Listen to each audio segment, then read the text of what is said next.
हाय दोस्तों, आज हम आधुनिक भारत की पुरानी वाली एनसीईआरटी पढ़ेंगे।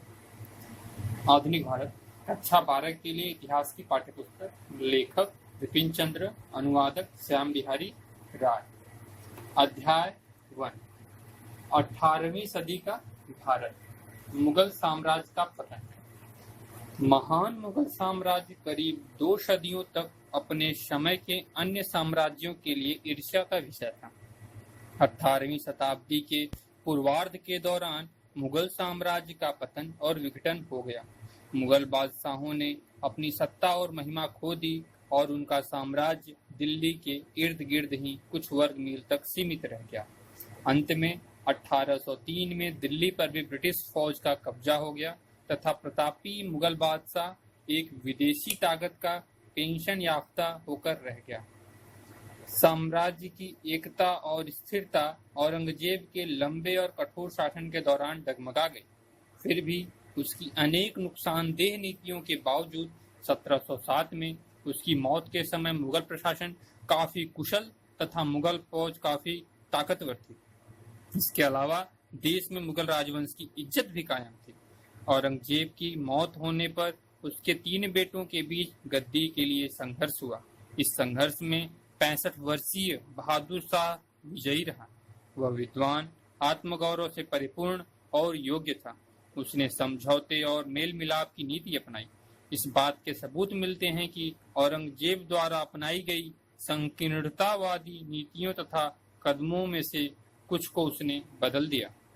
उसने हिंदू सरदारों और राजाओं के प्रति अधिक सहिष्णुतापूर्ण रुख अपनाया। उसके शासनकाल में मंदिरों को नष्ट नहीं किया गया। आरंभ में उसने आमेर और मारवाड़ के राजपूत राज्यों पर पहले से अधिक नियंत्रण रखने की कोशिश की। इस उद्देश्य से उसने आमेर की गद्दी पर जयसिंह को हटाकर उसके छोटे भाई विजय सिंह को बिठाने की और मारवाड़ के राजा अजीत सिंह को मुगल सत्ता की अधीनता स्वीकार करने के लिए मजबूर करने की कोशिशें की। उसने आमेर और जोधपुर शहरों में फौजी डेरा जमाने की कोशिश की, किंतु इसका कड़ा प्रतिरोध हुआ। शायद इसी वजह से उसे अपनी गलत कार्रवाइयों का एहसास हुआ। उसने दोनों राज्यों से तुरंत ही समझौता कर लिया। वैसे समझौता उदारतापूर्ण नहीं था। राजा जयसिंह और राजा अजीत सिंह को अपने राज्य तो मिल गए, परंतु उच्च मंसूबों तथा मालवा और गुजरात जैसे महत्वपूर्ण सूबों के सूबेदारों के ओहदों की उनकी मांग नहीं मानी गई। मराठा सरदारों के प्रति उसकी नीति ऊपरी तौर पर ही मेल मिलाप की थी।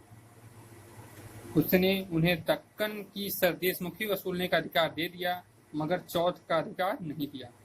इसलिए वे पूरी तरह संतुष्ट नहीं हुए। बहादुर शाह ने साहू को मराठों का विधिवत राजा नहीं माना। इस प्रकार उसने मराठा राज्य के ऊपर आधिपत्य के लिए ताराबाई और साहू को आपस में लड़ने के लिए छोड़ दिया।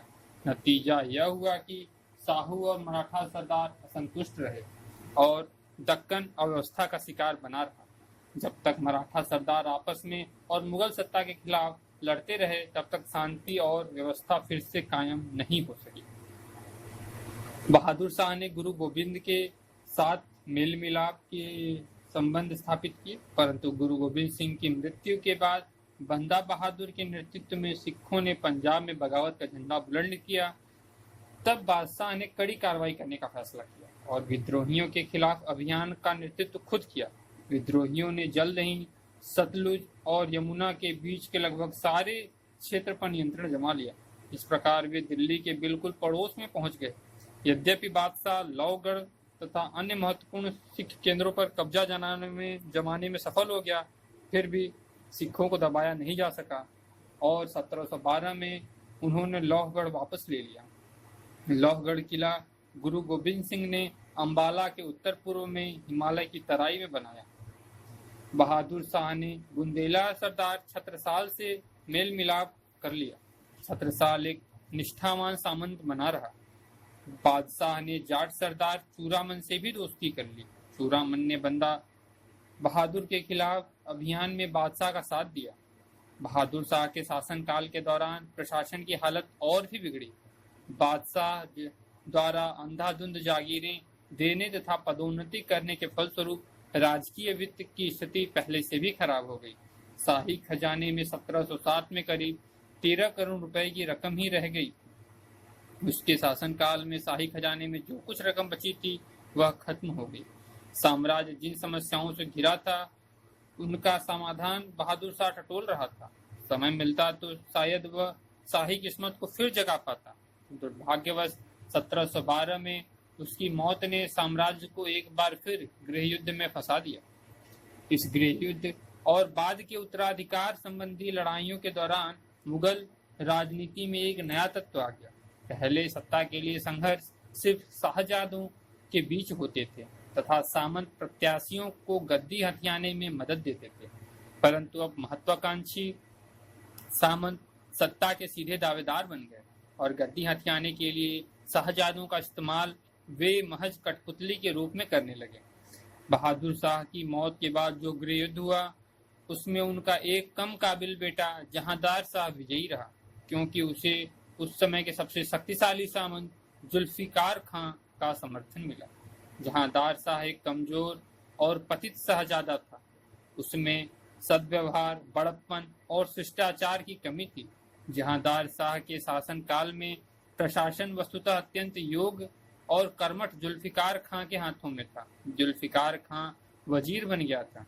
उसका ख्याल था कि दरबार में अपनी स्थिति को मजबूत बनाने तथा साम्राज्य को बचाने के लिए जरूरी है कि राजपूत राजाओं तथा मराठा सरदारों के साथ मैत्रीपूर्ण संबंध कायम किए जाएं और हिंदू सरदारों के साथ आमतौर से मेल मिलाप हो। इसलिए उसने तेजी से औरंगजेब की नीतियां बदल दी। घृणित जजिया को खत्म कर दिया गया। आमेर के जय सिंह को मिर्जा राजा सवाई की पदवी दी गई और उन्हें मालवा का सूबेदार बना दिया गया। मारवाड़ के अजीत सिंह को महाराजा की पदवी दी गई और गुजरात का सूबेदार नियुक्त किया गया। जुल्फिकार खां ने पहले की उस गैर सरकारी व्यवस्था की पुष्टि कर दी जो दक्कन में उसके सहायक दाऊद खां पन्नी ने 1711 में मराठा राजा साहू के साथ में की थी। इस व्यवस्था के अनुसार मराठा शासक को दक्कन की चौथ और वहां की सरदेशमुखी इस शर्त पे दे दी गई कि उनकी वसूली मुगल अधिकारी करेंगे और फिर मराठा अधिकारियों को दे देंगे। जुल्फिकार खां ने चूरामन, जाट और छत्रसाल बुंदेला के साथ भी मेल मिलाप कर लिया। केवल बंदा और सिखों के प्रति उसने दमन की नीति जारी रखी। जागीरों और ओहदों की अंधाधुंध वृद्धि पर रोक लगाकर जुल्फिकार खां ने साम्राज्य की वित्तीय हालत को सुधारने की कोशिश की। उसने मनसबदारों को अधिकृत संख्या में फौज रखने के लिए मजबूर करने की भी कोशिश की। उसने एक गलत प्रवृत्ति इजारा को बढ़ावा दिया। जैसा टोडरमल की भू राजस्व व्यवस्था के अंतर्गत था, उसी तरह निश्चित दर पर भू राजस्व वसूल करने के बदले सरकार ने इजारेदारों, लगान के ठेकेदारों और बिचौलियों के साथ यह करार करना आरंभ कर दिया वे सरकार को एक निश्चित मुद्रा राशि दें, मगर किसानों से जितना लगान वसूल कर सके उतना करने के लिए उन्हें आजाद छोड़ दिया गया। इससे किसानों का उत्पीड़न बढ़ा। अनेक शाही सामंतों ने जुल्फिकार खां के विरुद्ध षड्यंत्र किया। इससे भी बुरी बात यह हुई कि बादशाह ने उसे अपना विश्वास और सहयोग पूरी तरह नहीं दिया। बेईमान कृपा पात्र लोगों ने जुल्फिकार खां के खिलाफ बादशाह के कान भरे। उसे कहा कि उसका वजीर बहुत ही ताकतवर और महत्वाकांक्षी होता जा रहा है और वह खुद बादशाह का तख्ता पलट सकता है। कायर बादशाह की हिम्मत नहीं हुई ताकतवर वजीर को बर्खास्त कर सके, मगर उसने गुप्त रूप से वजीर के खिलाफ षड्यंत्र करना शुरू कर दिया। स्वस्थ प्रशासन के लिए इससे बढ़कर विध्वंसकारी कार्य और कुछ नहीं हो सकता था। जहांदार शाह का यशहीन शासन जल्द ही जनवरी 1713 में आगरा में उसके अपने भतीजे फारुखशियर के हाथों हार जाने पर समाप्त हो गया। फारुखशियर को अपनी जीत सैयद बंधुओं अब्दुल्ला खां और हुसैन अली खां बाराह के कारण मिली। इसलिए अब्दुल्ला खां को वजीर का पद और हुसैन अली खां को मीर बख्शी का ओहदा मिला। जल्द ही राजकाज में दोनों भाइयों का बोलबाला हो गया। फारुखशियर में शासन करने की क्षमता नहीं थी।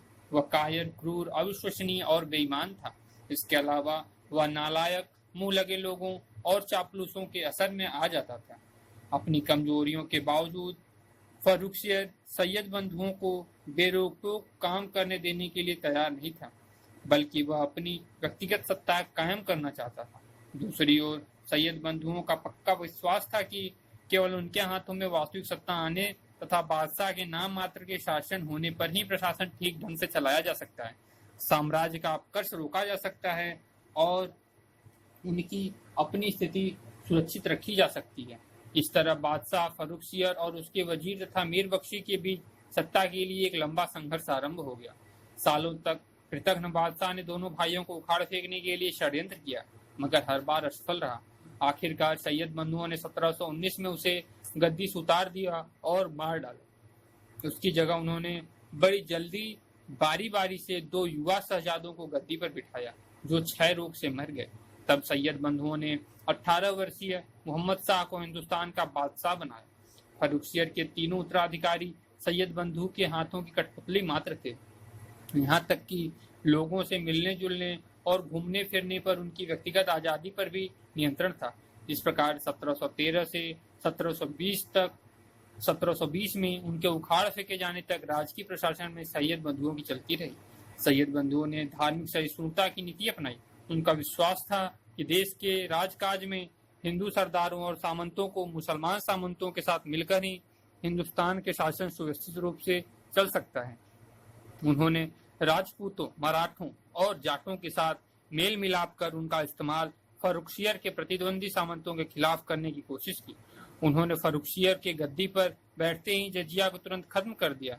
इसी प्रकार कई जगहों पर तीर्थयात्री कर पिलग्रिम टैक्स हटा दिया। उन्होंने मारवाड़ के अजीत सिंह, आमेर के जय सिंह तथा अनेक राजपूत राजकुमारों को प्रशासन में प्रभावशाली ओहदे देकर अपनी ओर मिला लिया। उन्होंने जाट सरदार चूरामन के साथ दोस्ती कर ली। अपने प्रशासन के बाद के वर्षों में राजा साहू को शिवाजी का स्वराज्य तथा दक्कन के 6 प्रांतों की चौथ और सरदेशमुखी वसूल करने का अधिकार देकर उसके साथ समझौता कर लिया। बदले में साहू उन्हें 15,000 घुड़सवारों के द्वारा दक्कन में समर्थन देने को तैयार हो गया। सैयद बंधुओं ने बगावत को दबाने और साम्राज्य को प्रशासनिक बिखराव से बचाने के लिए जोरदार प्रयास किए। इन कार्यों में मुख्य रूप से वे इसलिए विफल रहे कि उन्हें निरंतर राजनीतिक प्रतिद्वंदिता, झगड़ों और दरबारी षड्यंत्रों का सामना करना पड़ा। शासक क्षेत्रों में निरंतर चलने वाली वैमनस्य ने प्रशासन को सभी स्तरों पर अव्यवस्थित ही नहीं किया, बल्कि ठप भी कर दिया। राज्य की वित्तीय स्थिति तेजी से खराब हो गई, क्योंकि जमींदारों और बगावती तत्वों ने भू राजस्व अदा करने से इनकार कर दिया। अफसरों ने राजकीय आमदनी का गबन कर लिया। इजारा व्यवस्था के प्रसार के कारण केंद्रीय आय कम हो गई। फलस्वरूप अफसरों और सैनिक की तनख्वाहें नियमित रूप से नहीं दी जा सकी। फलस्वरूप सैनिकों में अनुशासनहीनता फैल गई, यहाँ तक कि वे विद्रोह करने लगे। यद्यपि सैयद बंधुओं ने सभी प्रकार के सामंतों से मेल मिलाप और दोस्ती करने की जोरदार कोशिश की, लेकिन निजाम उल मुल्क और उसके पिता के रिश्ते के भाई मुहम्मद अमीन खां के नेतृत्व में सामंतों का एक शक्तिशाली गुट उनके खिलाफ षड्यंत्र करने लगा। ये सामंत दोनों भाइयों से उनकी बढ़ती हुई ताकत के कारण ईर्ष्या करते थे। फर्रुखसियर के गद्दी से हटाए जाने और मार दिए जाने से अनेक सामंत भयभीत हो गए थे। अगर बादशाह मारा जा सकता है तो सामंतों के लिए क्या सुरक्षा है। इसके अतिरिक्त बादशाह की हत्या ने दोनों भाइयों के खिलाफ जनता में घृणा की एक लहर पैदा कर दी। लोग उन्हें विश्वासघाती के रूप में देखने लगे और नमक हराम कहने लगे। औरंगजेब के जमाने के अनेक सामंत भी सैयद बंधुओं की राजपूत और मराठा सरदारों के साथ दोस्ती तथा हिंदुओं के प्रति उदार नीति को नापसंद करते थे। इन सामंतों ने घोषणा की कि सैयद बंधु मुगल विरोधी और इस्लाम विरोधी नीतियां अपना रहे हैं। अतः उन्होंने मुसलमान सामंतों में जो धर्मांध थे उन्हें सैयद बंधु के खिलाफ उभारने की कोशिश की। सैयद बंधु के विरोधी सामंतों को बादशाह मुहम्मद शाह का समर्थन मिला। वह दोनों भाइयों के नियंत्रण से अपने को मुक्त करना चाहता था। वे सन 1920 में छोटे भाई हुसैन अली खां को धोखे से मारने में सफल हो गए। अब्दुल्ला खां ने मुकाबला करने की कोशिश की, मगर आगरा के पास उसे हरा दिया गया। इस प्रकार मुगल साम्राज्य पर सैयद बंधुओं का आधिपत्य खत्म हो गया, जो भारतीय इतिहास में राजा बनाने वाले के नाम से जाने जाते हैं।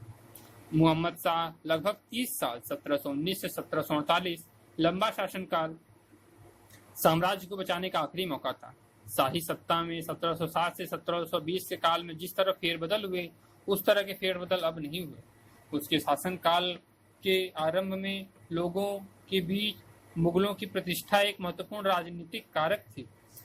मुगल फौज, खासकर मुगल तोपखाने की ताकत को नजरअंदाज नहीं किया जा सकता था। उत्तरी भारत में प्रशासन की हालत बिगड़ी हुई थी, परंतु अभी नष्ट नहीं हुआ था। मराठा सरदार अभी तक दक्षिण भारत तक ही सीमित थे और राजपूत राज अब भी मुगल वंश के प्रति वफादार बने हुए थे। कोई भी ताकतवर और दूरदर्शी शासक अपने ऊपर आने वाले खतरे के प्रति जागरूक सामंतशाही के समर्थन से स्थिति को बिगड़ने से रोक सकता था, मगर मोहम्मद शाह ऐसा काल पुरुष नहीं था। वह दिमागी तौर पे कमजोर, ओछा और अय्याश था। उसने राजकाज पर कोई ध्यान नहीं दिया।